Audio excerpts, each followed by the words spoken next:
আজকে আমরা এখানে দুজন জাতীয় নেতাকে এখানে আমাদের সাথে আমরা পেয়েছি। দুজন জাতীয় নেতাকে সামনে রাখার পিছনে একটা কারণ হলো ফ্যাসিবাদের পতন হয়েছে। আগামীতে জাতীয়তাবাদী শক্তি বাংলাদেশ পরিচালনা করবে, তাই আমরা আমাদের দাবিগুলো তাদেরকে অভিহিত করার জন্য আজকে দুজন নেতাকে, জাতীয় নেতাকে আমরা এখানে আমন্ত্রণ জানিয়েছি। বন্ধুরা আমার, আমরা আশা করিনি এক দীর্ঘ ছাত্ররা জীবনই দিয়েছে, যুবকরা দিয়েছে, সাংবাদিকরা জীবন দিয়েছে, ফ্যাসিস্ট সরকারের পতন ঘটেছে। এই ফ্যাসিস্ট সরকারের পতনের পর সাংবাদিকদের আর দাবি নিয়ে রাস্তায় দাঁড়াতে হবে সেটা আমরা আশা করিনি। আমাদের দাবি ছিল সাংবাদিক দম্পতি সাগর রুনি সহ হাসিনা সরকারের আমলে হত্যা করা হয়েছে যে ৬৬ জন সাংবাদিককে, তাদের হত্যার বিচার। দুর্ভাগ্যজনক হলে সত্য, আপনারা জানেন এটা আমাদের ৪র্থ সমাবেশ।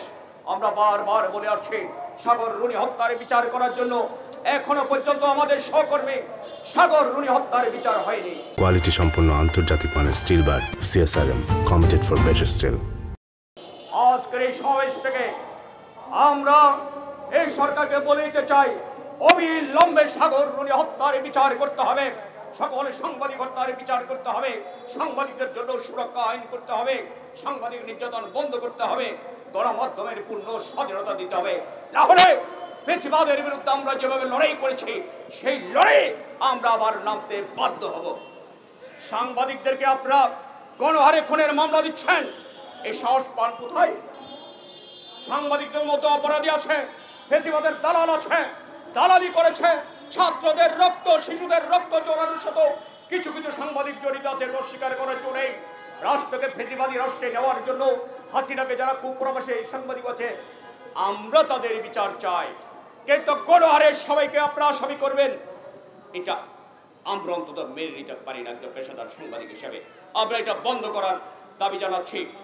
আমরা মনে করি একটা সুসময় এসেছে এদেশের সর্বস্তরের মানুষের শ্রমের বিনিময়ে, রক্তের বিনিময়ে এটা যেন ব্যর্থ না হয়।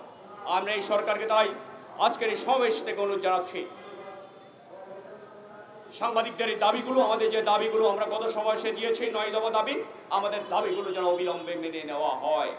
আরেকটা বিষয় বলছি, আজকে আবার ফ্যাসিবাদের দালালরা নতুন রূপে গজিয়ে উঠতে যাচ্ছে। ভিন্ন নামে আজকে সাংবাদিকের মধ্যে বিভাজন তৈরি করে ব্যানার করে এখানে সভা সমাবেশ করতে যাচ্ছে। কারণ যারা ফ্যাসিস্ট সরকারের দালাল ছিল, হাসিনার সাথে অবৈধ ইলেকশন অংশ নিয়েছিল, তারা এদের ব্যাপারে সজাগ থাকবেন। এরা জাতীয় শত্রু, গণতন্ত্র শত্রু, সাংবাদিকের শত্রু, মানবতার শত্রু, হাসিনার মিত্র। এদের ব্যাপারে সজাগ থাকবেন।